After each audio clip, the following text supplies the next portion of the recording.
तो हेलो दोस्तों, welcome back to my YouTube channel. तो इस वीडियो में हम टॉप 30 पॉलिटी के पीवाई क्वेश्चन करेंगे, ठीक है, जो आने वाले एग्जाम में आपको 3 से 4 नंबर आसानी से दे सकता है।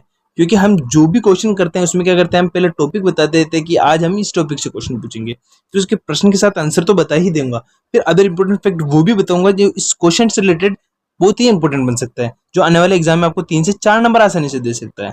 आपको कुछ भी नहीं करना है, आपको वीडियो को लाइक करना है, चैनल को सब्सक्राइब करना है, ताकि आपको हर ये 10 से 20 मिनट की जो वीडियो होती है रोज भी आपको मिल सके, और जो आने वाले एग्जाम में उसे 3 से 4 नंबर आपको आसानी से मिल सकता है। अगर कोई कमी रहती है आप तो हमें कमेंट बॉक्स में बताएं, ताकि नेक्स्ट वीडियो में हमें उसे सुधार सके, ठीक है। तो बिना देर की वीडियो स्टार्ट करते हैं। तो हमारा इंडियन पॉलिटी में फर्स्ट क्वेश्चन राष्ट्रपति के पद से क्वेश्चन पूछा गया था, ठीक है। इसमें क्वेश्चन पूछ रखा था उन्होंने, भारत के राष्ट्रपति को उसके कार्यकाल की समाप्ति से पूर्व किस प्रकार उनके पद से हटाया जा सकता है।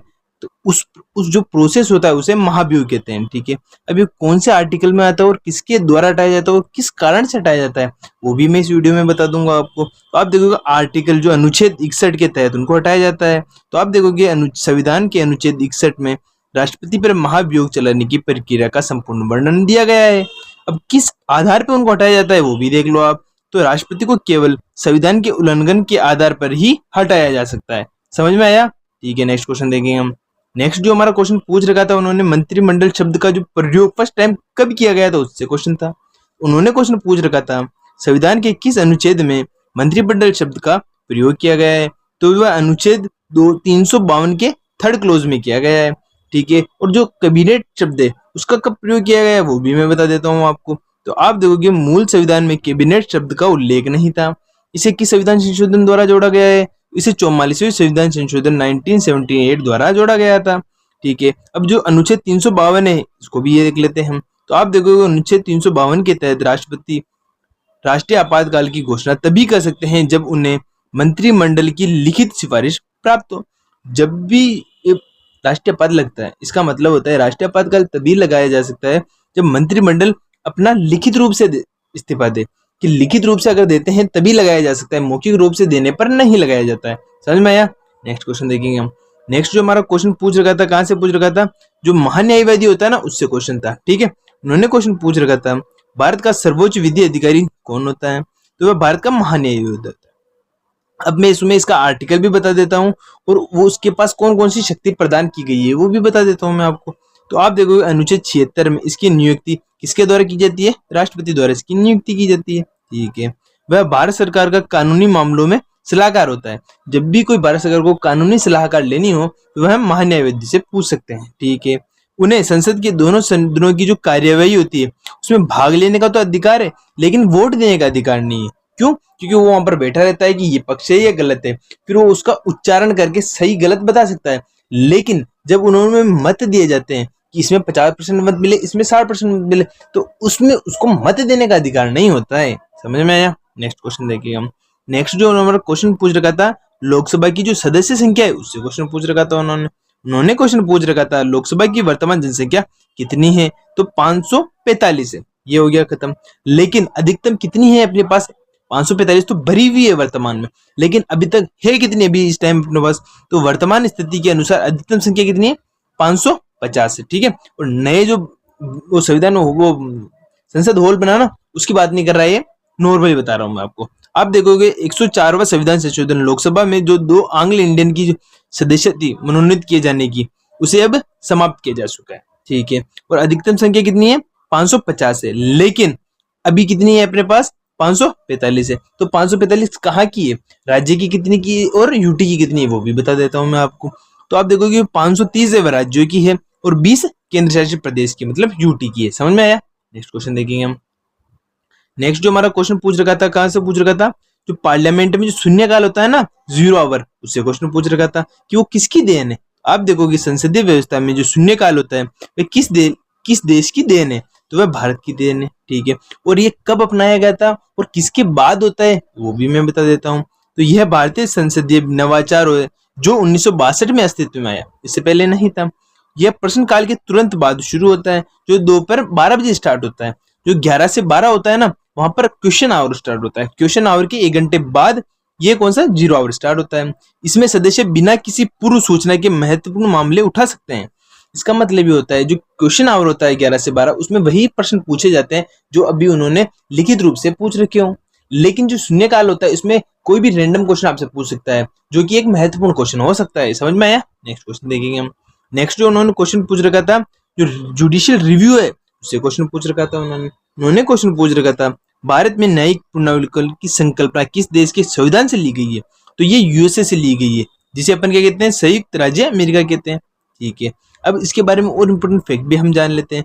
इसका अर्थ क्या होता है कि न्यायपालिका विधेयिका द्वारा बनाए गए कानूनों और कार्यपालिका के आदेशों की संवैधानिक जांच कर सकती है। इसका मतलब ये होता है अगर कोई कोर्ट ने कोई गलत फैसला दे दिया तो उसे 30 दिनों के भीतर पहले ही सरकार को इन्फॉर्म करना होगा कि इन्होंने जो फैसला दिया वो गलत है, तो उसे वापस रिव्यू किया जाएगा कि इस फैसले में क्या गलत था। तो इसलिए इस नियम का उल्लंघन किया जाता है। और ये कहां से लिया गया है? ये यूएस से लिया गया है। ठीक है, नेक्स्ट क्वेश्चन देखेंगे हम। नेक्स्ट जो हमारा क्वेश्चन पूछ रखा था भारत की जो शासन प्रणाली है वो किस प्रकार की है, उससे क्वेश्चन पूछ रखा था उन्होंने पूछ रखा था भारतीय संविधान में किस प्रकार की शासन प्रणाली की व्यवस्था की गई है? तो उसमें संसदात्मक, इसका मतलब तो पार्लियामेंट्री फॉर्म हमारे यहाँ चलती है। ठीक है, अब आप देखोगे भारतीय संविधान जो भारत की जो संसद प्रणाली है वो ब्रिटिश मॉडल पर बेस है। जो ब्रिटिश मॉडल है उसके ऊपर अपनी बेस है। ठीक है, इसमें क्या होता है, इसमें कार्यपालिका विधायिका के प्रति उत्तरदायी होती है। कार्यपालिका जो एग्जीक्यूटिव होती है, विधायिका मतलब एमएलए के प्रति, एमएलए जो रूल बनाता है उसे मानती है। समझ में आया? नेक्स्ट क्वेश्चन देखेंगे हम। नेक्स्ट जो हमारा क्वेश्चन पूछ रखा था उन्होंने पूछ रखा संविधान की आत्मा किसे कहा जाता है? तो आप देखो कि अलग अलग फॉर्म में अलग अलग लोगों ने किसको संविधान की आत्मा कहा, वो मैं बता देता हूँ आपको। तो आप देखोगे नीति निर्देशित तत्वों तथा मूल अधिकारों की संविधान की आत्मा किसने कहा है? उन्होंने गेनविल ऑस्टिन ने कहा। समझ में आ गया? लेकिन जो आर्टिकल 32 है उसे संविधान की आत्मा किसने कहा है वो भी देख लो आप। तो आप देखोगे डॉक्टर BR अम्बेडकर ने अनुच्छेद 32 को संवैधानिक उपचारों के अधिकार को भारत के संविधान की आत्मा और उसको हृदय बताया है। ठीक है, जो प्रस्तावना है को भी संविधान का हृदय माना जाता है। समझ में आया? ठीक है, नेक्स्ट क्वेश्चन देखेंगे हम। नेक्स्ट जो हमारा क्वेश्चन पूछ रखा था जो भारत का स्वरूप कैसा है वो आर्टिकल 1 में जो बताया गया है उससे क्वेश्चन था। उन्होंने पूछ रखा था संविधान के प्रथम अनुच्छेद के अनुसार भारत कैसा होगा? तो भारत एक राज्यों का संघ होगा। ठीक है, अब अनुच्छेद 1 क्या कहता है वो देख लो आप। इंडिया जो कि एक भारत और एक राज्यों का संघ होगा। इसका मतलब होता है कि किसी भी राज्य को भारत से अलग होने का अधिकार प्राप्त नहीं है, वह अपनी इच्छा अनुसार भारत से अलग नहीं हो सकता। इसका मतलब ये होता है। नेक्स्ट क्वेश्चन देखेंगे हम। नेक्स्ट जो हमारा क्वेश्चन पूछ रखा था वो जो लैंग्वेज बेस पे जो फर्स्ट राज्य बना था वह कौन सा बना था, उससे क्वेश्चन पूछ रखा था। और कब बना था वो भी मैं इस वीडियो में बता दूंगा आपको। तो भाषाई आधार पर भारत में सर्वप्रथम किस राज्य का गठन किया गया था? तो वह आंध्र प्रदेश का किया गया था। और कब किया गया था वो भी मैं बता देता हूँ। आंध्र प्रदेश का गठन 1 अक्टूबर 1953 को किया गया था। इसके बाद 1956 में राज्य पुनर्गठन अधिनियम पारित किया गया था, जिसके तहत भाषाई आधार पर 14 और राज्यों का भी गठन किया गया था। ठीक है, नेक्स्ट क्वेश्चन देखेंगे हम। तो हमारा नेक्स्ट जो क्वेश्चन पूछ रखा था उन्होंने पूछ रखा था जो अस्पृश्यता का जो उन्मूलन मतलब खत्म करने का जो आर्टिकल कौन सा है उससे क्वेश्चन पूछ रखा था उन्होंने पूछ रखा था संविधान के किस अनुच्छेद के अंतर्गत अस्पृश्यता का उन्मूलन बताया गया है? तो आर्टिकल 17 में बताया गया है। वो आर्टिकल 18 भी इंपॉर्टेंट बनता है तो वो भी मैं आपको बता देता हूँ। तो आप देखोगे इंपॉर्टेंट प्रोफेशन में आर्टिकल 18 उपाधियों का अंत, ठीक है, से संबंधित है। जबकि जो अनुच्छेद 14 से 18 है वो किसके बारे में बताता है? तो वह समानता के अधिकार के बारे में बताता है। समझ में आया? ठीक है, नेक्स्ट क्वेश्चन देखेंगे हम। नेक्स्ट जो हमारा क्वेश्चन पूछ रखा था उन्होंने कहां से पूछ रखा था? संविधान की आत्मा से क्वेश्चन पूछ रखा था उन्होंने। ठीक है, इन्होंने क्वेश्चन बता रखा था भारतीय संविधान का कौन सा भाग संविधान की आत्मा कहलाता है? तो आप देखोगे जो उद्देश्य का प्रीम्बल है ये है। अब इसे कहां से लिया गया है? इसे ऑस्ट्रेलिया से लिया गया है। इसके इंपोर्टेंट फैक्ट में हम देखेंगे डॉक्टर BR अम्बेडकर ने अनुच्छेद 32 को संविधान उपचारों का अधिकार को संविधान का एक तो हृदय बताया है और एक आत्मा बताया है। ठीक है, लेकिन सामान्यतः उद्देशिका को ही संविधान की आत्मा माना जाता है। लेकिन BR अम्बेडकर ने आर्टिकल 32 को तो बताया ही रखा है, लेकिन जनरली लोग जो प्रस्तावना है उसको भी उसका हृदय मानते हैं, क्योंकि सबसे पहले स्टार्ट वही होती है, उसके बाद कुछ स्टार्ट होता है। समझ में आया? नेक्स्ट क्वेश्चन देखेंगे हम। नेक्स्ट जो हमारा क्वेश्चन पूछ रखा था जो प्रस्तावना प्रीम्बल उसमें जो संशोधन हुआ था वो कब हुआ था और उससे क्या क्या जोड़ा गया था वो भी मैं बता देता हूँ आपको। आप देखोगे कि संविधान संशोधन के द्वारा भारतीय संविधान की उद्देशिका जिसे प्रस्तावना के नाम से जाना जाता है में संशोधन किया गया था। तो वह 42वें संविधान संशोधन के द्वारा 1976 में किया गया था। ठीक है। और इसमें क्या जोड़ा गया था वो भी देख लो आप। इसके इंपोर्टेंट फैक्ट में आप देखोगे इस संविधान के माध्यम से प्रस्तावना में 3 शब्द जोड़े गए। एक तो समाजवादी, पंथनिरपेक्ष और एक अखंडता को जोड़ा गया था। समझ में आया? नेक्स्ट क्वेश्चन देखेंगे हम। नेक्स्ट जो हमारा क्वेश्चन पूछ रखा था एकल नागरिकता के स्रोत जो है ना वो कहाँ से लिया गया है, उससे क्वेश्चन पूछ रखा था उन्होंने पूछ रखा था भारतीय संविधान में एकल नागरिकता का प्रावधान किस देश से लिया गया है, तो अपने ब्रिटेन से लिया गया है। ठीक है। जो दोहरी नागरिकता होती है वो कहाँ होती है वो भी देख लो आप। तो आप देखोगे अमेरिका जैसे देशों में दोहरी नागरिकता होती है। दोहरी नागरिकता का मतलब क्या होता है, जहाँ केंद्र और राज्य की अलग अलग जो होती है नागरिकता वो लोगों को प्राप्त होती है। लेकिन भारत में ब्रिटिश मॉडल को अपनाया गया है जिसमें केवल राष्ट्र की जो नागरिकता है उसी का प्रावधान माना गया है। समझ में आया? नेक्स्ट क्वेश्चन देखेंगे हम। नेक्स्ट जो हमारा क्वेश्चन पूछ रखा था जो राष्ट्रपति को हटाने की जो प्रक्रिया है वो किससे स्टार्ट की जाती है, उसमें क्वेश्चन पूछ रखा था। उन्होंने पूछ रखा था भारत के राष्ट्रपति को उसके पद से हटाने का अधिकार किसके पास प्राप्त होता है, तो वह संसद के पास प्राप्त होता है। ठीक है। अब आप देखोगे राष्ट्रपति को हटाने की जो प्रक्रिया है को महाभियोग कहते हैं, जिसे आर्टिकल 61 में बताया गया है किस प्रकार उसे हटाया जाएगा। समझ में आया? ठीक है। नेक्स्ट क्वेश्चन देखेंगे हम। नेक्स्ट जो हमारा क्वेश्चन पूछ रखा था उन्होंने एज सीमा पूछ रखा था कि किस पद के लिए कितनी एज सीमा होनी चाहिए। तो मैंने 2 क्वेश्चन बता रखे हैं कि उनमें कितनी सीमा होनी चाहिए।